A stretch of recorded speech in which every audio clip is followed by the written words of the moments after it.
Happy Tuesday. It's Abbey Nation Sports Talk and Ryan Roberts along with me, Sean Stiers. We're going to get a little NFL Combine talk today as Ryan. How many days did you spend at the Combine, Ryan? Were you there like 5 plus, 6 plus? I went in early Thursday morning, and I left early Monday morning. So how many days is Okay. that? I don't know. One, Friday, 2, Saturday, 3, 4 Sunday, days. Monday, 4 Let's days. go Okay. 4 days. Yeah, four full days there. You've been this. I think we were just talking before we started. This is not your first time at the Combine. You've been down there for a few years now.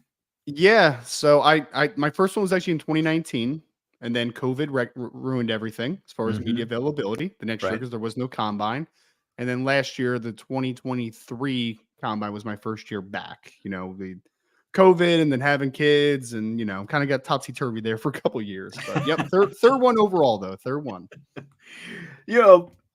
Like I said, you can tell whatever stories you want along with this, but Yes.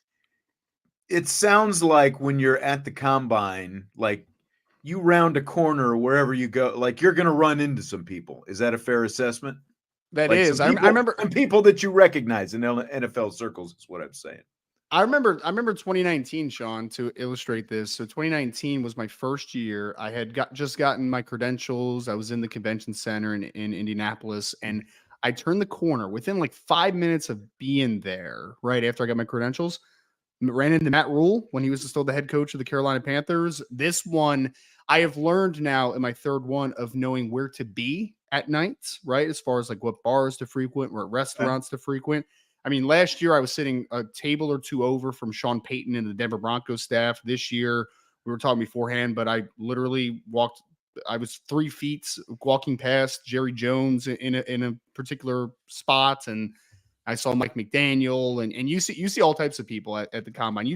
You really need to know where to go, right? Like there's a few different spots where all the NFL personnel, the scouts, everybody frequents at night, and that's how it works usually. Is St. Elmo's one of them? Like, is that like that's the one I always hear people on TV, talking about is, oh, you got to go to St. Elmo's, and the shrimp cocktail obviously is the big thing, but like, is that one of the hot spots at night? That is. I actually haven't been to St. Elmo's though yet, because it is one of the spots that's typically the NFL personnel departments. They all go there. It's funny. We were trying to make a reservation to St. Elmo's for a night, probably like 2 weeks before the Combine, and every night was booked up throughout the duration that we were there. Like the reservations were all gone, but yeah, St. Elmo's is one. Prime 47's a steakhouse that turns into kind of a bar not really a nightclub, but like a bar hangout spot after hours as well.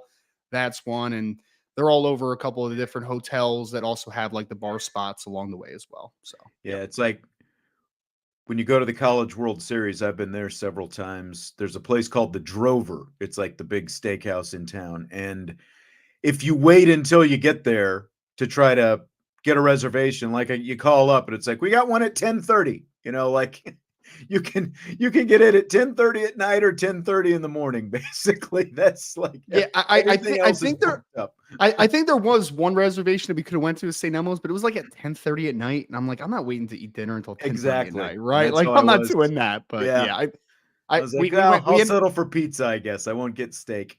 Well, unfortunately, we ended up going to a different steakhouse. I'm not going to say the name on the air because I'm not going to, throw bad shade at them. But like the steak was not the best that I've ever had. We'll just leave it at that. So yeah, unfortunately.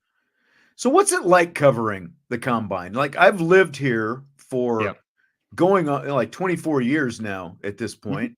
Not far from Indianapolis, obviously, but I've never been down for the Combine. I've thought about it, but it's never, just never been, sort of worth the while, I guess, overall. So what's it like to actually cover that event? It's probably my favorite. It's probably my favorite week of the year, to be honest, as far as like coverage of things. I've never been to the Super Bowl, so I can't comment on like how cool the Super Bowl would be, but I've been to all-star events. I've been to high school all-star events. I've been to, obviously covering games and all that type of stuff. But the Combine is just so unique, man, because I mean, we already talked about it, but you get so much access to the NFL personnel. I mean, literally, you can just bump into someone at the JW Marriott, and that's a coach for a particular football team, and just have a nice conversation with them, and just kind of dig in a little bit. But I love it. I mean, because I think people always hyper focus on about like the testing and the 40-yard dash times and the vertical jumps and the broad and like I get it, but there's so much more to it than that. Like it's the media availability is awesome and getting kind of some early insight to the medicals is great and being able to be on the town at night and just to talk to people. And I mean, I met probably 6 or 7 people this week that I'm friends with them on Twitter because they are, pretty prominent media people, but I've never seen them in person. I literally have an NFL draft podcast where I've never met my co-host Joe DeLeon. We've been doing it almost 5 years until this week. Like that was my first time ever meeting him in person, which is just absolutely insane. So I think that the biggest thing though is that it's really about just kind of the connections you make there, the people that you're able to talk to. I would definitely recommend it, man. You should come next year with me. I mean, honestly, like it's a great time. I'll show you all the bars. We'll have fun. We'll have a good time. Really good time. Okay. See if old Sean can hang, stay out late. See how late I can stay out. Maybe we'll run into Jerry Jones and I can, like pop a couple shots down and go harass him or something. I don't know. I think Jerry's a little busy, man. Maybe you could talk to Stephen Jones for a couple. Probably minutes. right. He's probably got that social calendar full, I guess. Yep. Well, Caleb Williams, he seemed like he was the biggest buzz coming out of the combine. Yeah. Would you agree with that being there? Like, was Caleb Williams the biggest buzz down there? Or was there anything else that, was even kind of a close second to that? I mean, media always freaks out about quarterbacks, right? Like, and I mean, the combine does it purposely. They really kind of put the spot on these guys because that's where a lot of the media coverage is going to go. I mean, it's the most important position in sports, right? Like, it's not even just about the most important position in football. It's in all of sports. The quarterback is number one. So I'd say Caleb's up there. Obviously the media availability was something that was highly publicized. The people, questioning. I mean, literally the first question he's got was like this guy just going, why are you afraid to compete? It's just I know. Like, I was listening to another podcast today, and they played the full clip of that, and it's like, boom, right out of the gates. Yeah. That's the first question he gets. Why are you afraid to compete? Yeah, I mean, so obviously he didn't test. He is waiting to do medicals after the combine as well. So like, there was a lot of talk about Caleb for obvious reasons there, and he slam dunk first overall pick this year in this draft. So like, he's going to be the guy talked about. But I would say also like. Talked about Jaden Daniels a lot from LSU because this is a rarity. He opted, him along with Malik Neighbors, the wide receiver out of LSU, they opted to not even get measured this week, right? Like nothing, like no heights, weights, wingspan, like nothing. And that never happens. Like there's never guys that opt to do that, which is just kind of wild. So I think Jaden Daniels made some headlines. Marvin Harrison Jr. ended up not talking to the media. That was a big talking point. He measured, but he's not doing anything on the field during the combine. He's not doing anything on the field at the pro day. Literally, he just got measured and met with teams. That's all he had during that week. So I would say probably the top three for me, at least as far as like most publicized media presences, were probably Caleb Williams, Jaden Daniels, and Marvin Harrison Jr. Those are probably the top three. Okay. All right. Makes sense, I guess. Well, had several Notre Dame guys down there. Sean, before that, can I just say one thing? Because I see the chat and Salty. I need to respond to this. I need to explain Salty's this. Giving it to you, man. So the plan was I was going to originally do the IB meetup in Indianapolis on Saturday. Saturday ended up not being a good option because I had so much work to do. Like it was insane. I was literally nonstop from 7 a.m. until 9 p.m. for the most part. Like it was a hectic day, right? So I said, let's do it Sunday. Funny enough, Tommy Guns was in Indianapolis on Saturday and was heading back Sunday. And I felt bad, Sean, because he literally came out to Indianapolis to meet up on Saturday night, but I had to cancel the Saturday night meeting, right? So I actually met up with Tommy. I met up with Tommy and his wife, met them in person. Cool. Sunday night, we were planning to do the meetup event there. I woke up feeling terrible on Sunday morning, and to be very honest, I still don't feel very well. Like I was thinking about trying to go on the show with Brian earlier, and I just felt absolutely terrible all day. I've had this a pretty bad cold, to be honest with y'all. So Salty, I apologize for having to cancel. I promise next time I'm near Indianapolis, there will be an IB get together. Okay, I apologize. If I go down, and that's I guess that is the issue with me is I've got my basketball schedule. So like I wouldn't have been Yep. able to go this weekend, but we'll have to see if we can make it work out in the near Got to future. do it. Yeah. Got to do it. Yeah. So cut him some slack. Everyone was just burying you yesterday. So. Man, a guy. And we, guy to gets be sick. honest, we were playing along and having some fun with it. But. It's all good. I can take a joke, luckily, right? But yeah, man, right. it's how dare I get sick, Salty? You think I would rather be sick or having a gracious drink with my good friend Salty? I mean, honestly, let's be honest here. I mean, half of Canada, including Father David, came down to Indianapolis to meet up with you. So, yeah. Well, I'm I'm probably forget it. I don't want to comment on that. I don't want to comment. all right. So the Notre Dame guys, who helped Yes. themselves the most, do you think, in their time at the combine? From the feedback I'm getting, I would say Cam Hart probably at this point. It would have been my guess. Yeah, Joe Alt was a big winner because I would say he cemented everything we think about Joe Alt, right? But overall, I would say Cam because one, he tested really well. 4.5 flat at 6'3", 200 plus pounds, 33-inch arms. He also had a 39.5-inch vertical, which is a great number, obviously, for a corner. He also had a 10-10 broad jump, which is a really, really good number as well. Anytime you're hovering around 11 feet, excuse me, it's really good. But I would also say this is that the early just kind of whispers I'm hearing is that medicals sounded like there's no big hiccups for Cam Hart. That could good. change. Maybe there was something that was found, but I haven't heard any. Usually the guys that have extreme red flags, you hear pretty quickly during and after the combine. And I haven't heard anything negatively about Cam. So I think the medicals seeming to check out on top of him testing really well. I would say that he is probably the biggest winner amongst the guys that had the most to prove in Indianapolis for the Notre Dame.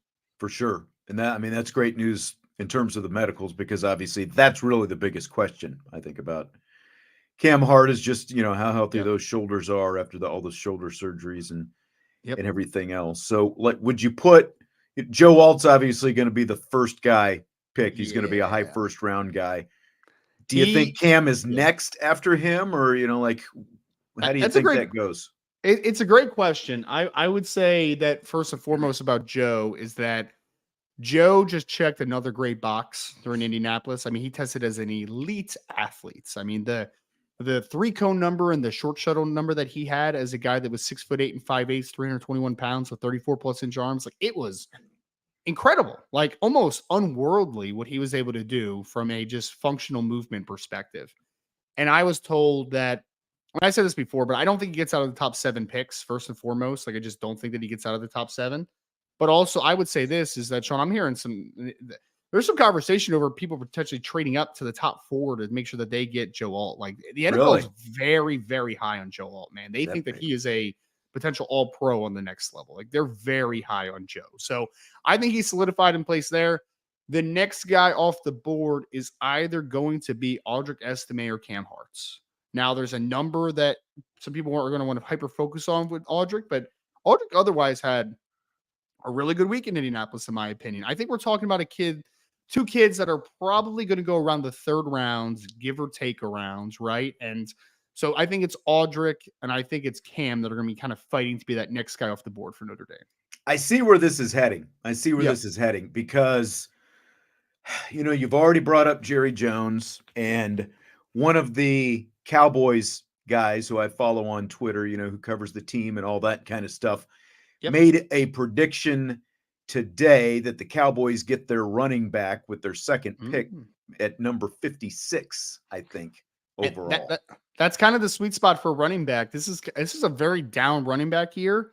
I think that you're hovering around a late 2nd round pick is probably the first running back off the board. And despite Audric running 4.71, which is not a good time, I mean, he still had a 38-inch vert. He still had a 10.5 broad. He still had 23 reps on the bench. Like Audric had a great week outside of the 40-yard dash. So, and I will say this, Sean, I don't know if you saw this report that I put out there, but the Cowboys were one of the teams that formally met with Audric Estime. I did see that. It caught my eye for sure. Yep. Them and the Ravens, I think, right? Oh my gosh. Can you imagine him on the Ravens with Lamar running something inside zone? Oh. Like, good night. Good night. Man. Well, and Vince and I were talking about the 40 time and what that means.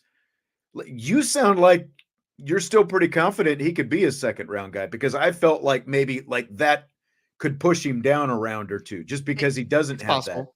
Yeah, kind of speed. it's possible because I said, I think that Aldrich's sweet spot is the third round, give or take a round. So would Yeah. I be shocked if someone took him in the second? No. Would I be shocked if someone took him in the third? No. I think that's actually the sweet spot. If he went in the fourth round, would I be slightly surprised? Maybe, but I wouldn't be shocked, right? So I think it's second to fourth round, somewhere in that ballpark is where Aldrich's ultimately going to go. It's just it's a shame, Sean, because like even the 10-yard split was a good time on the 40. Like literally, it's so weird because I know that Audric's a bigger guy, right? Like he's bulky, he's a little bit top heavy, but usually guys that vertical really well and broad really well also run fast in the 40. Yeah. Usually those Just the things explosion. translate. Yeah. It just didn't translate for some reason, man. And it was weird because I've been told by the person that was literally training him that he'd been testing in the 4.5s consistently in pro day prep. So I was very surprised that he Interesting. only ran 4.72. I was hoping that it would at least be 4.6 low, like 4.6 flat to 4.64, somewhere in that ballpark. Ultimately, could he get Kyron Williams treatment where he's knocked down a round or two? I guess it's possible, man.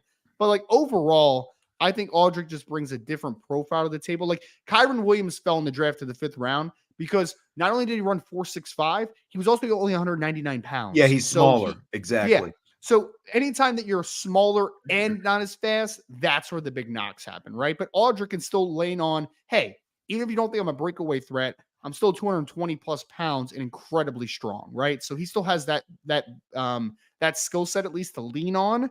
So I still think he goes relatively high. Like I still think he's a top 100 pick when all is said and done. But if he slides a little bit, it's always possible. Well, and that's, do you kind of, with his body type, does there, Yep. it feels like the team that picks him, like Mhm. that's the kind of guy that they want, right? Like that like whoever's Style. going to get him like wants that bigger Yeah. back, like that pounder kind of guy.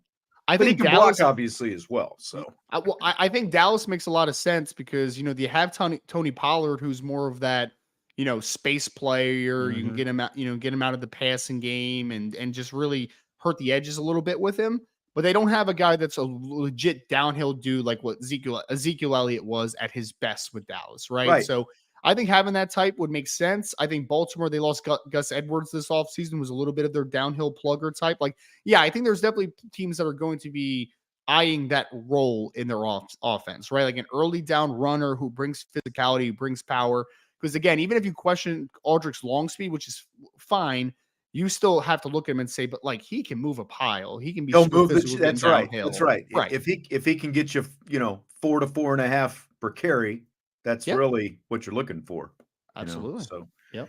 And I mean, no, I agree with what you're saying. I think that he is like a two down back, and then third down, you bring in your smaller back, your classic third down type guy. I think he'd be perfect for Yep. that. This is interesting that DK posted. I don't know if Oh you've seen no. Oh this. And no. Walter Football's been around for a long time. Marist in the second round. Yeah. Well, before the season, Sean, Walter Football in the scouting community is a little bit of a joke, and in the media side of things as well, because he was the one that had Jack Kaiser as a first round pick before the season. So, um, yeah, They've really he's well, not I a very used to credible talk to some of source. those guys back in the day. It's been a few years, but they really seem like they've kinda gone downhill over the I last few. used to read Walter So, Football mock drafts all the time growing up, and yeah. then unfortunately I started doing it, and then I was like, oh, they're actually not very good at this, it seems. So yeah, it's not great, man. They're not the best projections of all time because they don't have any like they're not a sourcing type of business, right? Where it's like rankings, and I agree with what Daniel Jeremiah from NFL Network does with this, right? Like he's always says, my rankings are by my eyes, my mock drafts are by my ears, right? It's what he's Mhm. hearing, what people around the league are telling him, what the teams are telling him, like that type of thing. Unfortunately, I think that Walter Football is just leans on their eyes, and I don't think their eyes are very good, to be Yeah, honest. So I think that's where the problems come in yeah. Interesting. Interesting. Okay. Well, so Blake Fisher, still there. kind of an interesting study. Would you say that he had a pretty good combine, solid like where would you put Yeah. just what he did at the combine, I guess, overall? I think it was solid to good. I mean, I think the first thing that really surprised me was one, I was interested to see what his weight came in at, because for people that remember, like the first 2 years, he was more in like the 330-pound range, and then he cut a lot of weight this past year, and he played around near more in the 310-pound range. He came in at 310, but the interesting part was I had actually heard from someone, a pretty decent source, that had questions about what Blake's length was on film, because if you watch Blake, he does kind of lean a little bit, right? Like he kind of gets overextended at times. And sometimes that's because you don't have flexibility in the lower half, but other times it's because you don't have great length and you don't have great reach. But he actually had longer arms and a wingspan than Joe Alt. It was wild, man. Like he had a 34 and 3/8 inch arm and a 83-inch wingspan, which was both longer than Joe Alt, who Joe Alt is almost 3 inches taller than Blake Fisher, for context. And Joe's long. Like, don't get me wrong. Like, Joe's a long dude. Blake had an incredible weigh-in my opinion. And I thought the media session was good. You know, like there's a couple follow-up questions I wish I could have asked him in some certain instances, but I think his media session was pretty good. The testing was just it was hit or miss, Sean. Like, honestly, like I think it really affirmed things for me, right? Like, and that's what testing should be. It should be affirmation on things, right? Like verifying things. And his 40-yard dash was fine. He ran like a 5.2. He had a 9.6 broad jump, which is a great number. It was good. That means that you're explosive, obviously, right? Like you got some pop in the lower half. But then his change of direction stuff was like below average. You know, both the 3-cone and the short shuttle. And I think that's why I still think that he's better inside a guard than a tackle, because I think that he just does not change direction as well. And I think his feet kind of get stuck in the ground a little bit. I just don't think the lateral mobility is great. I think his ankles are just a little bit tight. So I think he's a guard on the next level, but his length might help him last at offensive tackle early on for a certain team. So I think Blake did fine for himself. I think for the most part, he showed a lot of promise, but I still think that the certain parts of his game that I still think you have questions on are still there, unfortunately. Well, and that's what it sounds like, depending on which team you talk to, you know, what his position is going to be. It sounds like maybe there's some teams that still see him as a tackle. Maybe fair to say a majority see him as a guard, probably. I think that a lot of teams are going to see him inside, but I think that there are going to be some teams that are going to say, with that length and that body type, you can at least get a shot at offensive tackle early. Because some teams do believe in this, not all, but some teams do believe if you have the measurables, and that's the length component to the conversation, we're going to let you fail outside before moving you inside. So I think that there are going to be some teams that view him as a tackle first initially, but I think a lot of teams will see him as a guard on the next level. Yeah. Sam Hartman.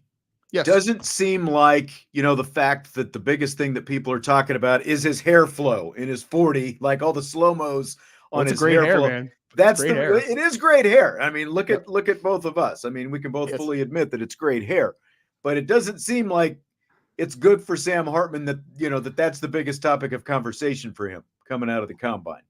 I think the best part of what I heard from Sam this week, though, was in the media availability, where someone asked him about what he was doing this week, like what he was going to, you know, test and throw and all that type of stuff. And he said, I don't really have a choice, do I? Right. I think he understands where he is at around the league. Like he doesn't come across as a kid that has a false narrative about himself, right? As far as like, oh, I'm a top 50 pick and I'm going to be a future starter. Like he knows he's a day 3 player fighting to be a day 3 football player that needs to be a backup in order to stick on the next level. And everything Sam did in Indianapolis was just like solid, man. Like there was nothing spectacular. None of his testing numbers were spectacular. He threw the ball well, but it wasn't spectacular.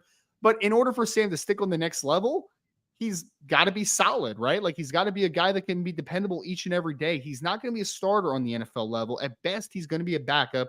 But I think the best part about him is that he understands where he is. Like he was literally in the first group of quarterbacks, the only one that ran a 40.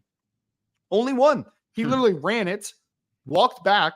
They gave him a second to catch his breath, and he ran another one. Like he is the only one that did that in the first group of quarterbacks, man.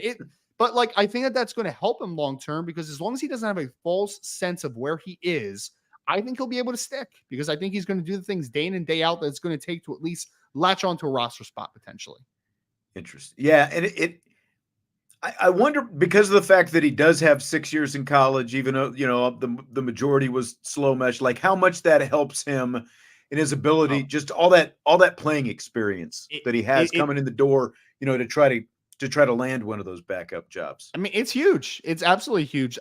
There was a conversation I was having with a buddy about Amarius Mims, the offensive tackle for Georgia, and this is going to make sense in a second. But Amarius Mims only started 8 games at Georgia. Now that being said, Amarius Mims is a freak of nature, right? And I would take a gamble on Amarius Mims, but offensive line and quarterback are the 2 most important positions in a projection where experience matters so much. I mean, when you look at quarterbacks who have only started like 1 year in college and how that is translated to the next level, it's very bad. I mean, it is. We're talking about Mark Sanchez. We're talking about Mitch Trubisky. Mitch Like, it is Trubisky, a yeah. bad list, man. It's a Yep. really bad list, unfortunately.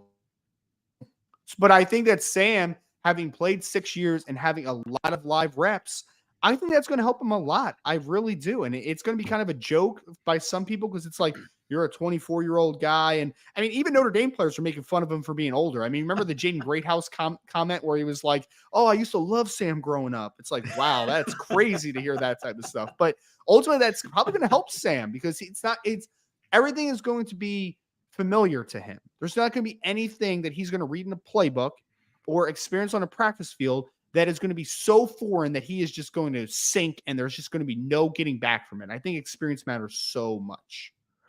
By the way, when these guys are running the 40, like how close are you able to sit? Are you up in the press box? Are they have you in the stands somewhere? How close can you get?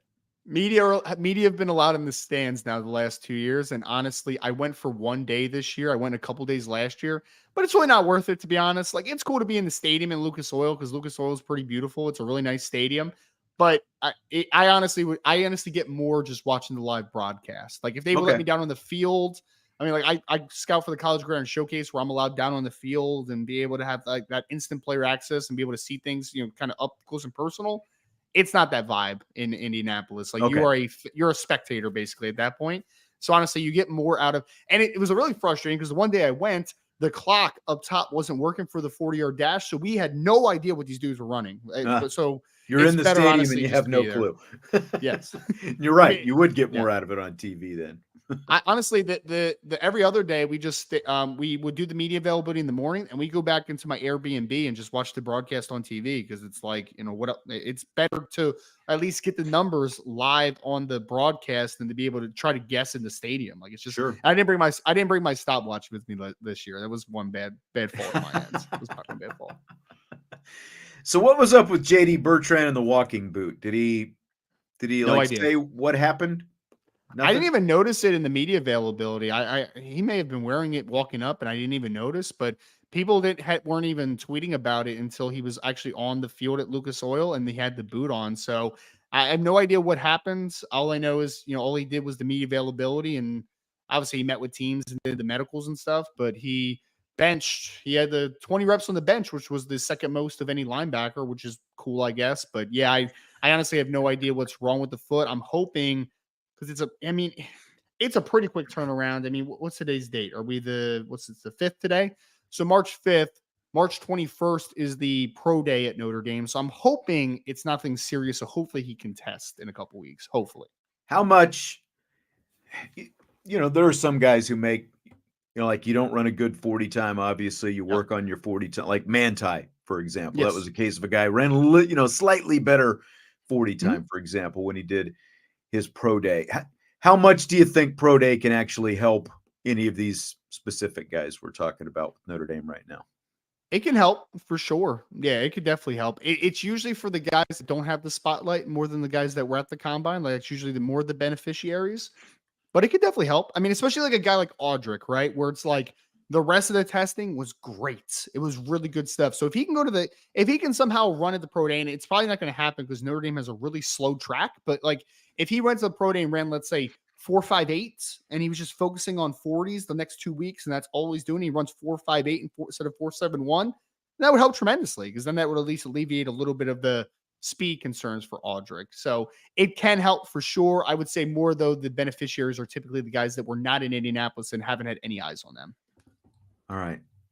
Interesting. We didn't talk about Javontae-Jean Baptiste. Anything really, weird one there, man. Yeah. What do you think about him? It was weird, Sean. He showed up at 6'4" and 5/8, so taller than we thought he was. He had over 33-inch arms and he had an 80-inch wingspan. All that stuff's great, but he showed it at 239 pounds. And for people that were following him this year, he played between 255 and 260. So obviously that's a big difference. And I was wondering, like, what the heck? Why did he drop 20 pounds? Like, that's a little bit of a red flag. But then you hear that, I guess, one, his weight was a little bit down. I think he was more in the 240 something pound range because he wanted to run fast, obviously, right? But then he had food poisoning right before he got to Indianapolis. So he had lost, like, I think 8 to 10 pounds, someone said. So, like, he had lost a ton of weight comparative to where he was pre draft.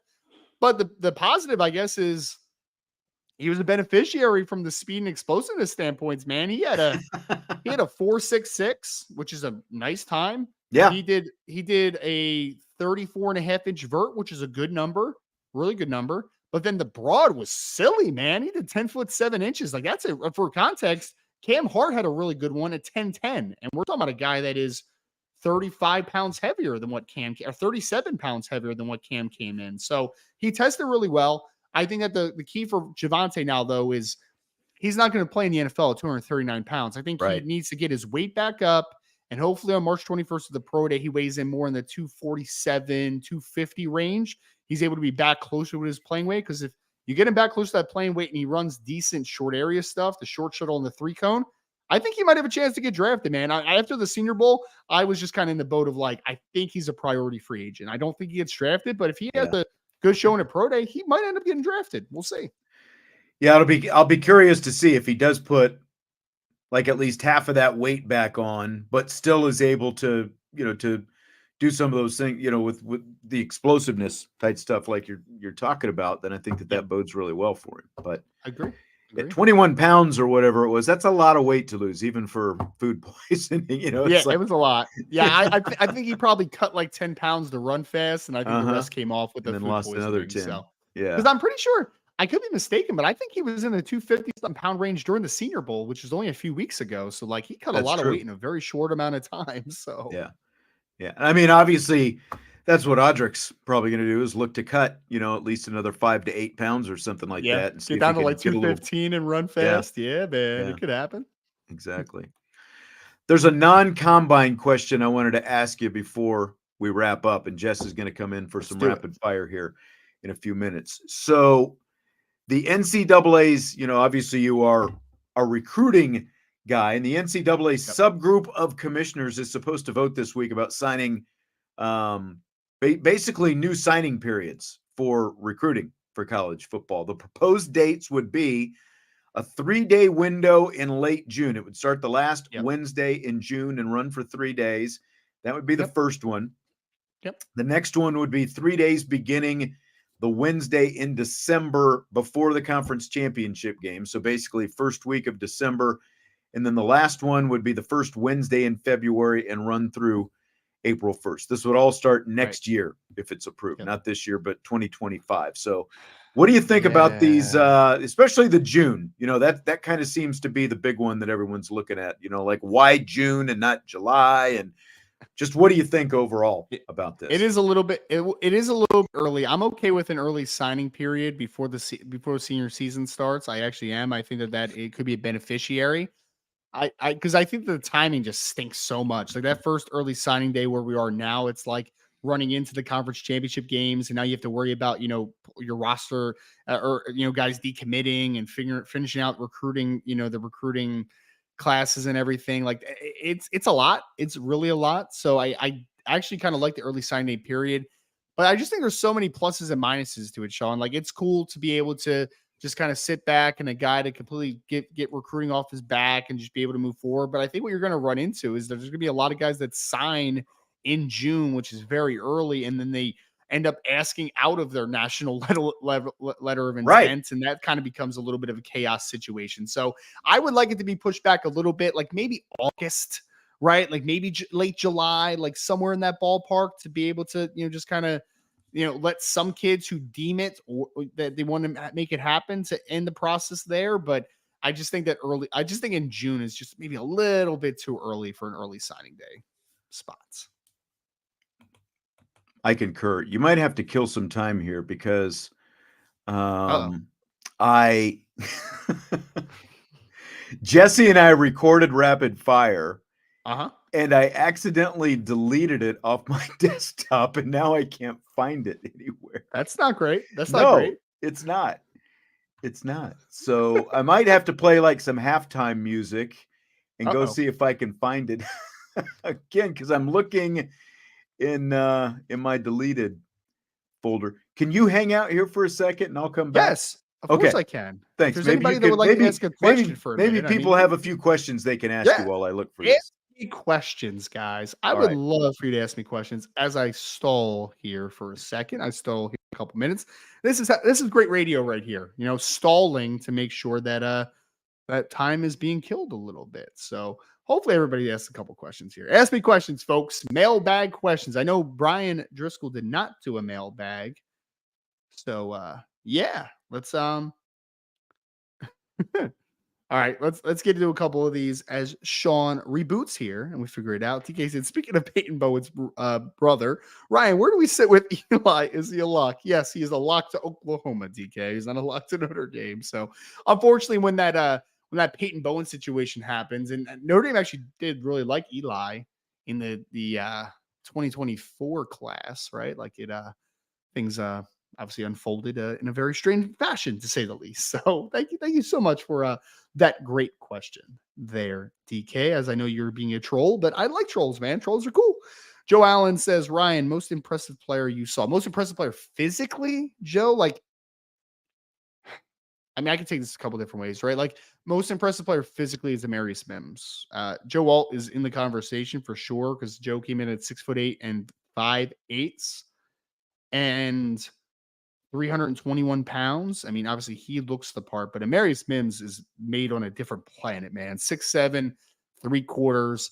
He was 340 pounds, and like he doesn't have bad weight on him, man. He's just a massively impressive kid.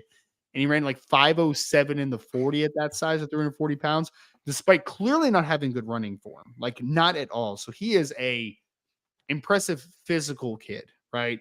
I would say from the media side of things, as far as like the interview availability, who are some guys that impressed me? I would say, I mean, Joe Alt was impressive. I expected Joe to be well spoken because he's a Notre Dame kid, right? And his dad played in the NFL and all those things, but he was a lot more engaging than I even thought he would be. Like, he was a really impressive interview.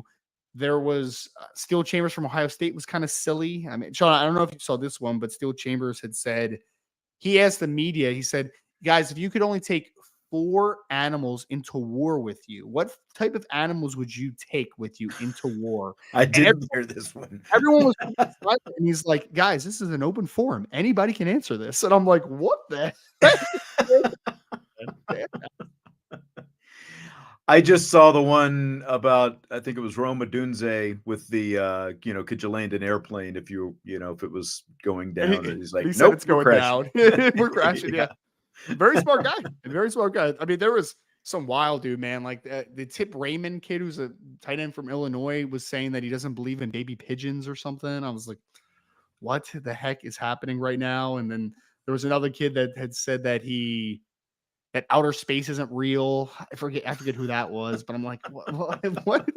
It's a flat earthers on the paddles Yeah, right now, I'm gonna man. say It's hanging out with crazy. Kyrie Irving, it sounds like. Seriously, dude. Seriously. All right, Ryan Roberts, of course, you can see. I mean, we've like, if you go to irishbreakdown.com right now, there's like just a wealth of NFL combine stuff Oh about yeah. all the Notre Dame guys down there. Oh yeah. Oh yeah. Oh yeah. I got you, man. All right. I got you. Appreciate it as always, Ryan. Have a good rest of your week, and I will talk to you later. Rapid fire, sir. You All right. have it. It is coming Say up right now. And again, Jesse and I had to record this because of Jesse's schedule earlier today, but here we go. Jesse is here. Jess, are you ready for rapid fire? Let's do it. All right. Ryan heads off into the sunsets, and we get a little rapid fire action going here. Fill in the blank. Marcus Freeman holds his first spring press conference this Thursday after Notre Dame's first spring practice. It will be blank if Freeman says there's a quarterback competition this spring. It'll be unnecessary because everyone knows that there's no quarterback competition this spring. And I hate when coaches do this. You went into the portal for a reason, got what was arguably the best quarterback in the portal to transfer to your school. That guy is going to start. There is no question about it. It is unnecessary. And I think it creates a lot of drama and media headlines for a week or two, gives people something to talk about. But we all know the answer. Everyone in the chat would be, oh, do we really think that Riley Leonard isn't going to start? And it's like, no, he's going to start. It creates a lot of chaos and lack of confidence for no reason. That's right. It's there is no universe barring injury, which obviously Riley Leonard came to Notre Dame with, but he is fine right now, by the way. And I've seen this kind of floating around here recently. There was some bogus report about Riley Leonard not being able to practice this spring. He will be practicing. According to the IB sources, he is 100%. He's going to be out there, and he is going to be practicing. As Vince and I were talking about the other day, he was at the women's basketball game, throwing prizes and stuff up into the stands a few days ago. Granted, it's not football, but he was walking just fine. There's no reason, to believe that he's not going to be out there practicing. But, little sidebar.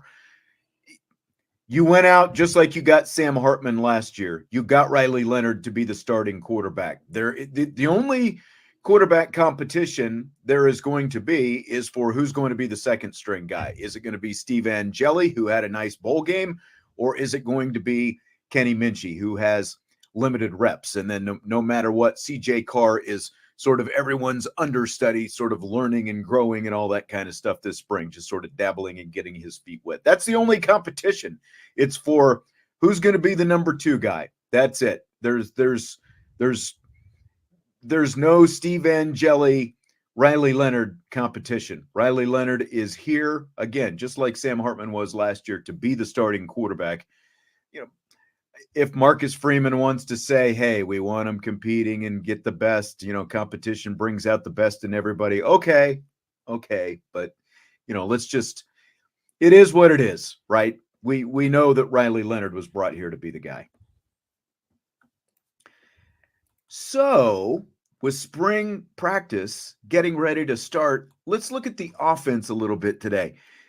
Give me 2 players at the top of your list to be breakout players from Notre Dame's offense this spring. So when I saw this question, I think you need to give me what your definition of breakout player. Someone who hasn't gotten playing time yet, someone who had playing time but might have a bigger role, someone who completely was off the field but is now going to be on the field. Fair. I just need a little bit of context for break. I don't want people freaking reaming me about what my breakout players, because I just need to know what our guidelines are here. I'll give you an example, because I think offense is a little bit tougher, just because you do have a pretty good core of guys who have all started before. Riley Leonard cannot be a breakout player, for example. He broke out at Duke. Obviously, he hasn't done it at Notre Dame yet, but he is an established starting quarterback, and again, brought here not to compete for a job, but to be the guy for the job. Now, I guess, would you get mad at me if I picked Faison and you would say, well, Faison won MVP of the bowl game? You know what I mean? I think he's broken out. I don't think you can pick Faison sort of for that reason. I think that was kind of his breakout already. Okay. My top pick is Eli Raridan, for example, because Eli Raridan has played, but he also had a knee injury, and then he came back a little bit last year. And again, while he played, he didn't elevate to the point where he's the guy at tight end. And with Mitchell Evans out this spring because of his own unfortunate injury, I see Eli Raridan, again, even though he's played the last couple of years, I see this as an opportunity for Eli Raridan to really elevate himself and establish himself and become the guy. So that's the kind of guy that I'm looking at. Okay. Does that make sense? Yeah, and it's funny. I looked at the tight end group, but I was like, you know what? I bet he's going to do that one. So I left the tight ends Good call. alone. I'm going to go first with Jeremiah Love, and I think he's going to be in a room that has a lot of talent. Last season was Audric Estime and the gang. This season it's going to be Jeremiah Love and the gang, right? Like Jeremiah Love split carries with Jabron Payne. He also split carries with Jadarian Price. I think he's going to be the main workhorse this season. And we got a little sprinkle of Jeremiah Love and his quickness and his quick cuts last season. I think you're going to see even more this season. He's going to be a 1,000-yard rusher for Notre Dame in this offense. I like that one, and he's kind of someone I thought about. But you're exactly right, because he was the number 3 running back basically all of last year. Like maybe not all of last year, 2 or 3, you could say. Yeah, 2-3 in that range basically. Because you did have Jadarian Price in there, and it was kind of a sort of a 2A 2B. Maybe behind. I think it was more so game plan, like what they were looking to accomplish in that specific game plan. But Love, I would put him in the same category that I just put Eli Raridan in. He's played, but now with Audric Estime gone, he's really got a chance to sort of insert himself into a higher echelon in the pecking order this spring. Okay. Hasn't truly broken out yet, so I like that. I considered him. But I like that. I like where your head's at. I could go 2 ways for this next one, so I think you should go next again. Okay. Because I don't want to take someone of yours. See, and again, this was a little bit of a struggle for me, just because of, one, you've got some established wide receivers coming in via the transfer portal, so I don't think we can count them. Right. The guy from Florida International comes in. He just had 1,000-yard season, so he's not a breakout player. Yeah, Mitchell and Collins. I don't think you can. The Clemson and the Florida guy. Exactly.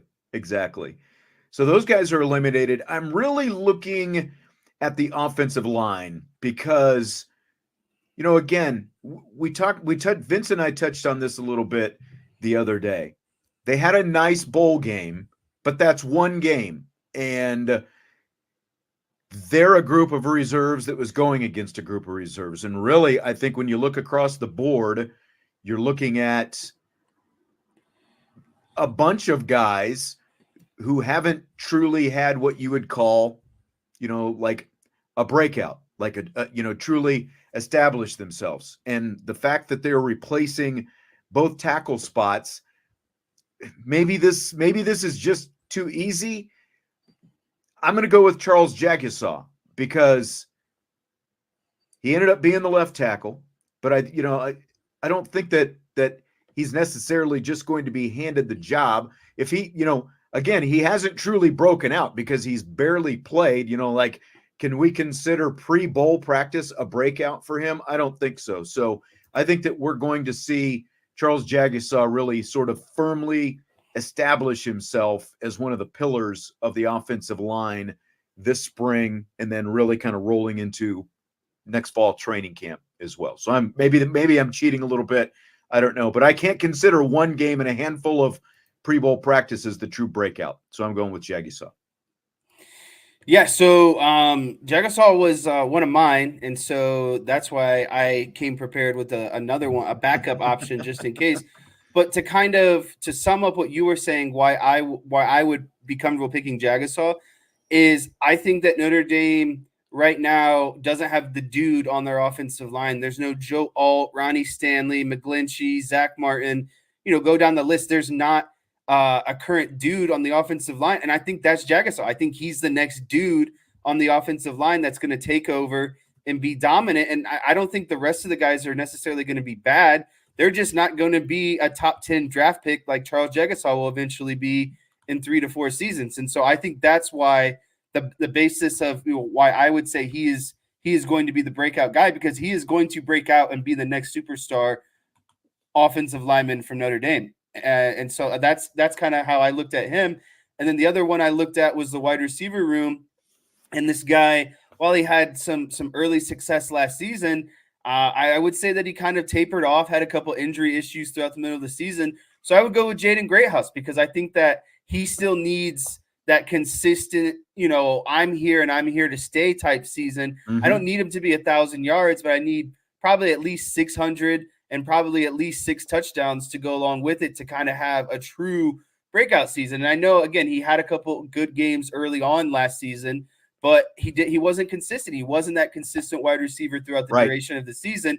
And whether or not that was controlled by him, injuries, whatever else, it doesn't matter. I still think he has that breakout potential left in him.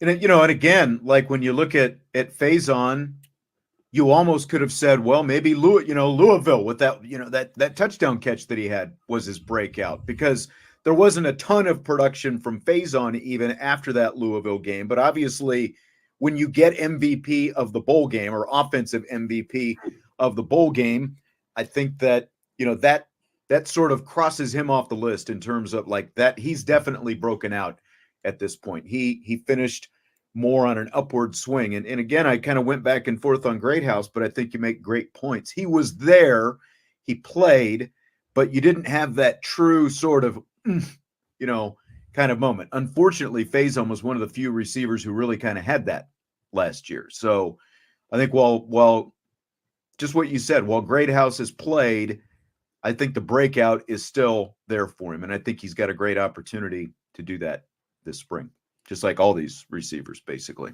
Yeah.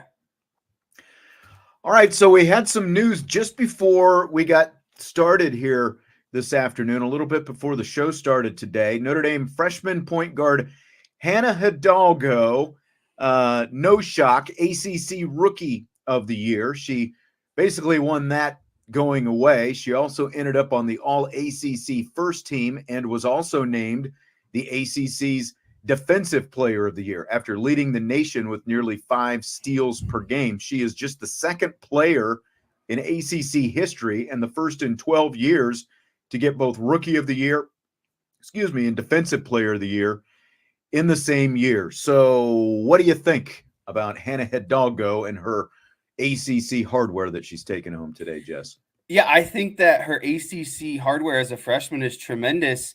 And I think that the accumulation of the hardware should have won her ACC Player of the Year. She essentially won ACC Defensive Player of the Year and averaged more points than the ACC Player of the Year, but somehow got third place in the final standings for the ACC Player of the Year. No, seriously, like what is your argument for Kitley that she has more rebounds than Hannah Hidalgo? Well, rebounding is a part of defense majority. And again, Hannah Hidalgo led the nation in steals, which is defense that leads to offense, and then also was the ACC Defensive Player of the Year while averaging more points in ACC contests. So I really don't understand.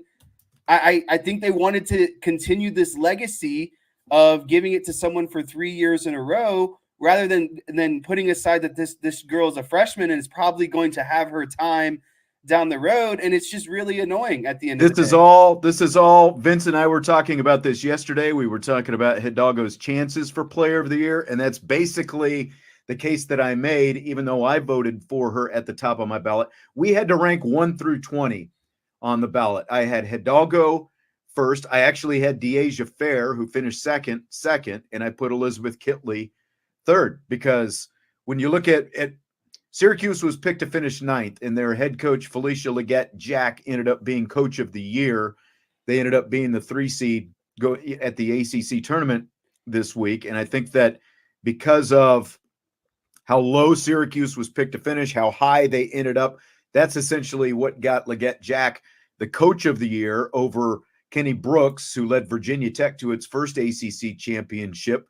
He ended up second, fairly distant second, actually. But I think that's basically what you spelled out, the fact that, 1, Kitley has reputation, 2, she averaged a double-double again, and that, that means a lot to people, and Virginia Tech ended up winning the conference. This is her last year, and then what you said there at the end, I think that people were going to look at Hidalgo and say, well, she's a freshman, she's going to have more opportunities to do this, so she didn't get the votes. As it turned out, second and third were very close. Kitley got 1,603 votes.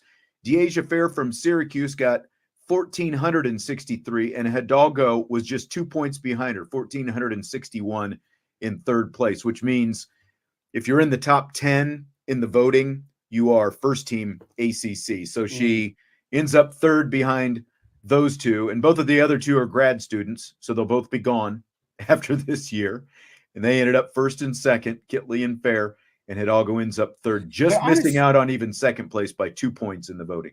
But honestly, like in your, I know how you voted. So like, don't you honestly believe though that 5 steals a game outweighs 11 rebounds a game, and you add on that they were still Hidalgo was still the defensive player of the year, like exactly, and not just the numbers, but like the fact she led the entire nation with those steals. It's not just that she had a fair amount of steals. She led the entire nation with those steals. She led the ACC in scoring over Kitley, obviously over everybody. Right. And she's third in the nation in scoring. By the way, Caitlin Clark, who's leading everybody, obviously. Of all time. Yeah. So like if you throw, Clark out, just because of like if you're doing a fantasy draft, it would obviously be, Caitlin Clark in her own tier.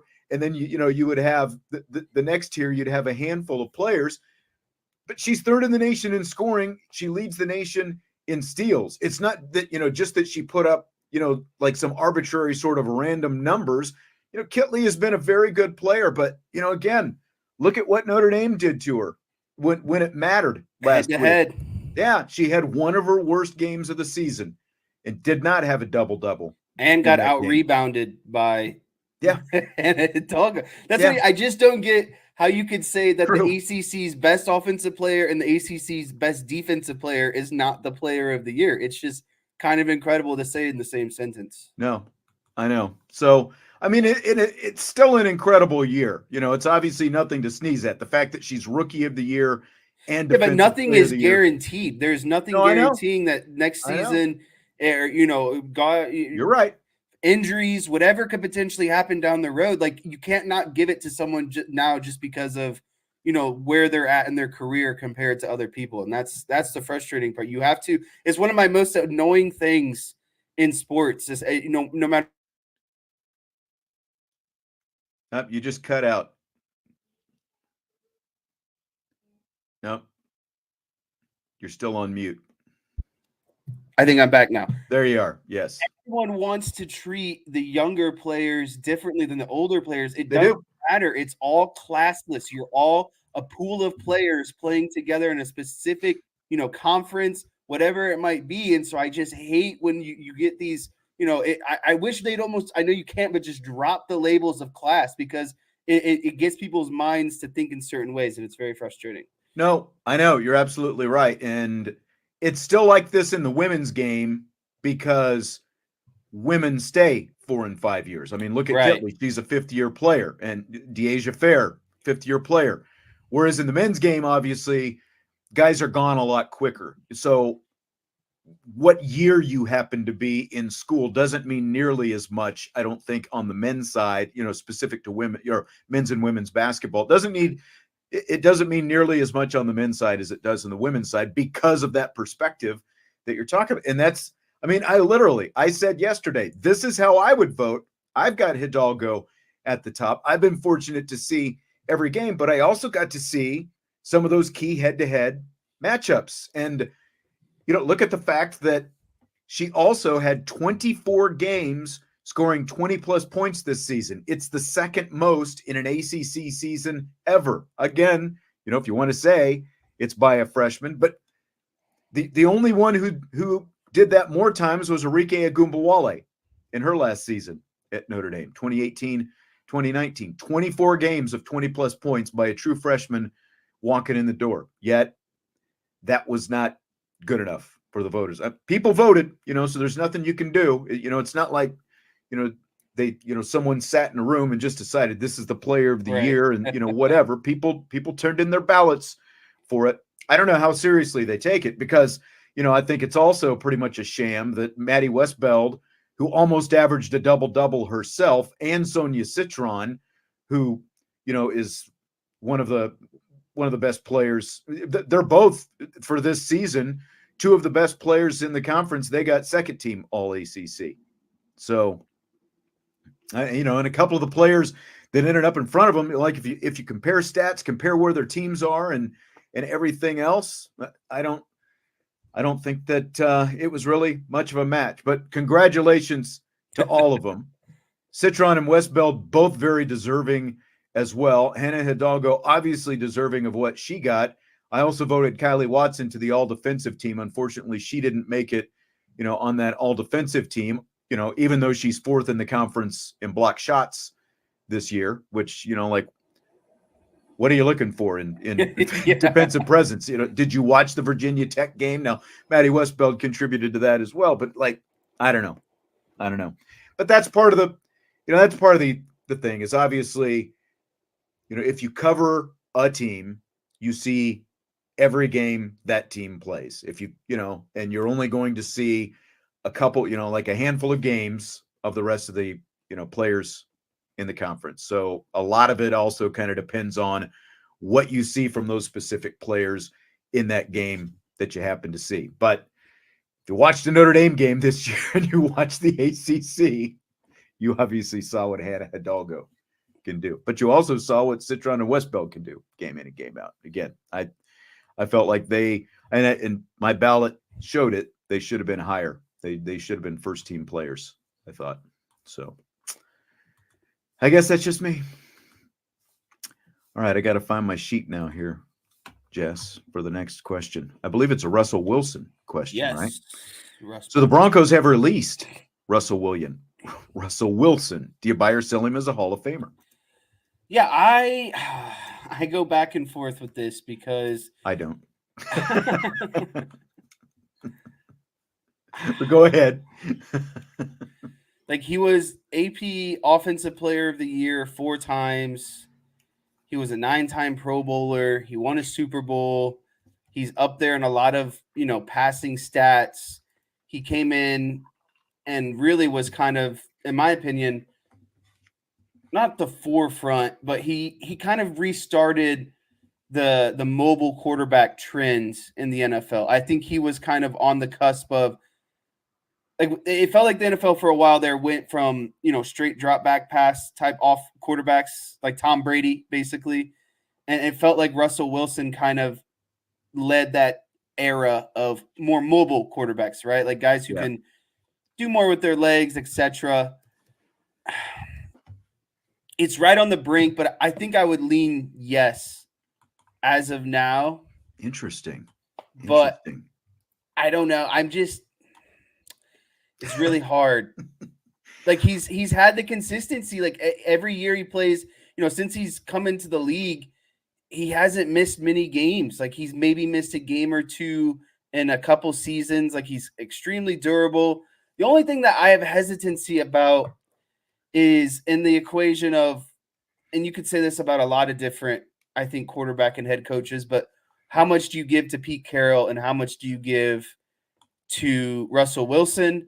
And again, when Tom Brady was in New England, he also had really good defenses, and so did Russell Wilson. Right. When they were really good, it was a Legion of Boom. Like they had really good defenses, and that is, I don't know. And he basically should have won a second Super Bowl. I know you can't count it, but I mean, he should have won that second Super Bowl in my opinion as well. So I barely lean yes right now. I lean no. I don't think he's a Hall of Famer. I know he's won a Super Bowl, and that's the biggest thing that works in his favor. And as you said, close to another one, but he did throw an interception at the goal line that cost him the game. There's obviously an argument that they should have just handed off to Marshawn Lynch. That's out there, and maybe that changes the dynamic. But that's the biggest check in Russell Wilson's box, I think.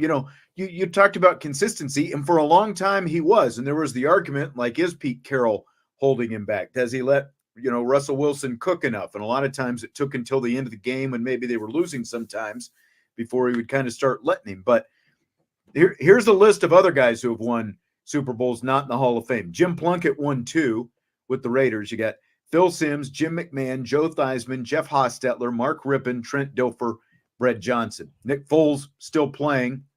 I guess technically he's still playing anyway, but he'll never be in the Hall of Fame. So again, to me, that's the biggest thing in Wilson's favor. He's got nice stats. He's obviously declined over the last couple of years. He's been to the Pro Bowl 9 times. He's never been first team All-Pro. He's been second team All-Pro just once. He's never won an MVP. You know, he had a 6-year stretch where I think he peaked where he was really good, but to me, he's just never been, you know, maybe some of it was because of Tom Brady and Aaron Rodgers and guys like that. He obviously was playing in an era where you did have a couple guys who are going to be in the Hall of Fame and some others as well. But I just feel like Russell Wilson is really good, but I do think that a lot of that success that you're talking about had just as much to do with the defenses that Seattle had as it did with Russell Wilson. So I vote no to Russell Wilson's case for the Hall of Fame as of right now. Now, if he can actually do what he says he wants to do and get some team and, you know, into the Super Bowl and win a couple games, okay. But I don't think so right now. You know, I was just reading something here. Russell Wilson has received 0 votes in his 11 NFL seasons for MVP. There you go. I know it was tough because you have Brady and Matt Ryan and, you know, probably Rodgers. A little bit of Peyton Manning towards the beginning and right. And Rodgers and Phillip Rivers as well was around when he was there. Like, yep. Patrick Mahomes at the same time. Patrick Mahomes. And so I don't know if we're getting caught up of, was Russell Wilson just actually above average for a generation that had really good quarterbacks? Or was he just a guy that was actually pretty good, stuck amongst elite quarterbacks? I don't know, but I mean, if you say Matt Ryan doesn't get in, then why does Russell Wilson deserve to get in? Because the only thing Russell Wilson has over him is the Super Bowl, yeah. But Matt Ryan has an MVP. Yeah. And Matt Ryan went to a Super Bowl and had a 28-3 lead. I don't know how much you can blame him for a 28-3 collapse type situation. And again, that goes back to Pete Carroll.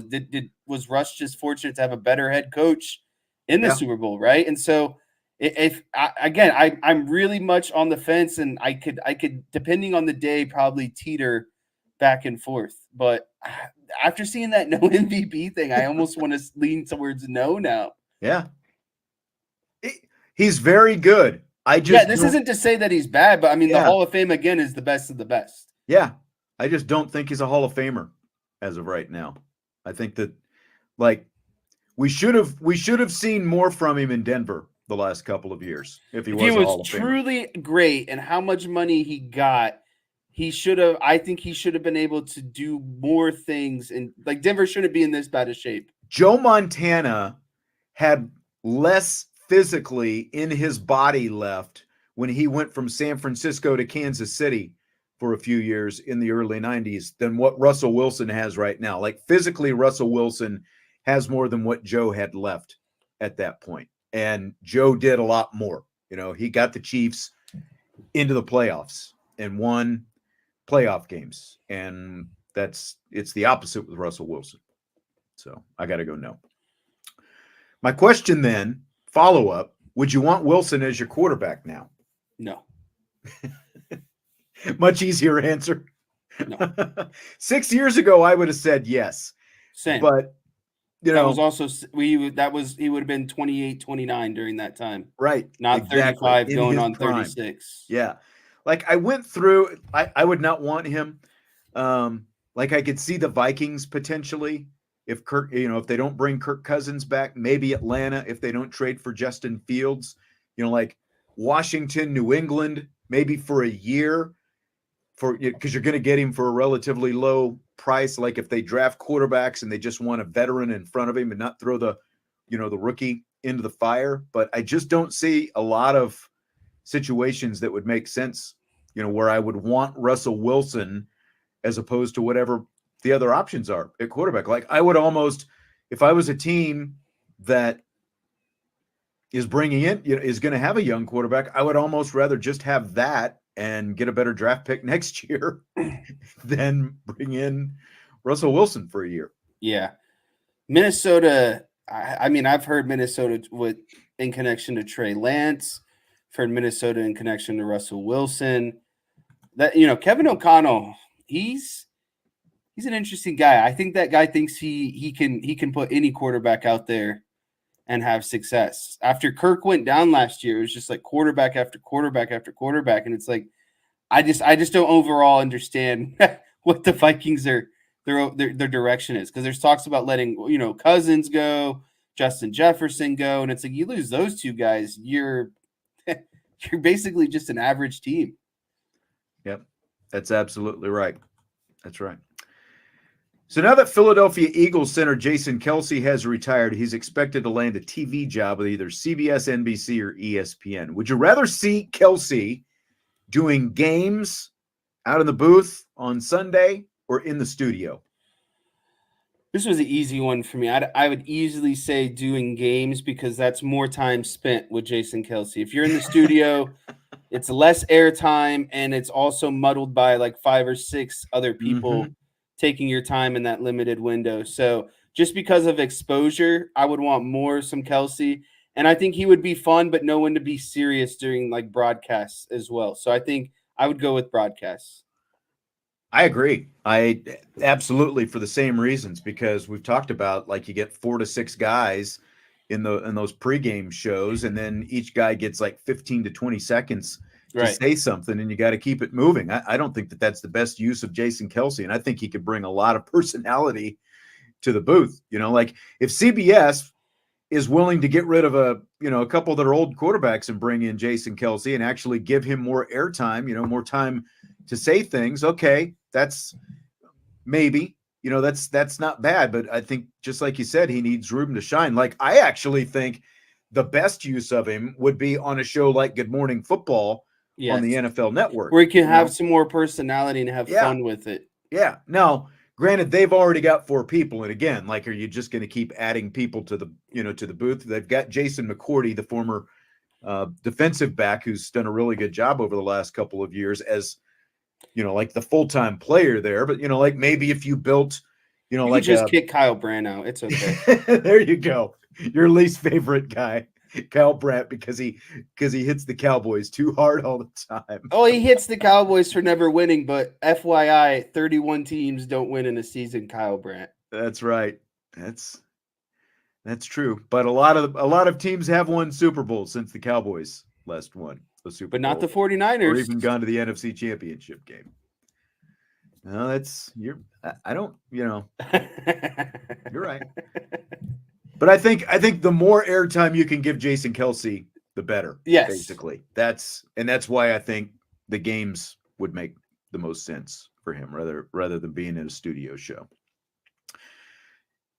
So at the same time, who are you most looking forward to hearing on TV next season? Tom Brady, Kelce, Bill Belichick, or Nick Saban?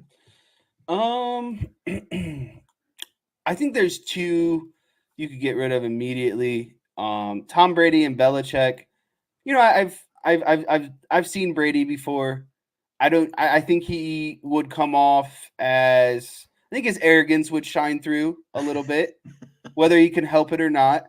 I think Bill, we'd want to see a different side of him, but I don't know how much he would actually give us, like unveil the curtain, I guess, type situation. Like, but to me, I would love to see Nick Saban, because I think he is obviously one of the most intellectual football minds there is. But I think a lot of people don't realize like how funny Nick Saban actually is. He's just so serious all the time because he's the head football coach of Alabama, the most winning team ever. And so he has to be. But like, Nick Saban is actually a very witty, sarcastic, funny guy. And you combine that with his football knowledge and that little Southern accent, calm Southern accent he's got going on. I would enjoy that as a football fan. I would have to go with Nick Saban mainly because, again, I think we would see a side of Nick Saban that not a lot of people know is in there. I agree. He's the one that I'm most curious, not most curious. He's the one I'm most looking forward to seeing because of the things that you're talking about. I think he's going to be a really good addition to game day. That's really the kind that's what game day I think was lacking. Like that coach with experience. He's got uber experience. He's got all the national championships, that gravitas, and I think that he will bring some personality. And as much as people hate on Pat McAfee, I think McAfee is going to probably help bring some of that out of him, because Saban, remember, was doing a weekly segment on McAfee's show this season, right, on ESPN. And you saw some of that. He kind of, he still kind of kept it a little bit more reserved because he was still the head coach at Alabama and all that kind of stuff. But now that that's gone and he doesn't have, all those game plans to do and, narrow tunnel vision. His money, baby. Yeah, that's right. That's right. So I'm definitely most looking forward to seeing what he brings to game day. And I think it's going to be good. I am curious to see what Tom Brady is going to bring. Yeah, like I'm curious to see all of them in different ways, but I think Saban has the biggest upside to provide good content and good product. I guess is what I'm getting at.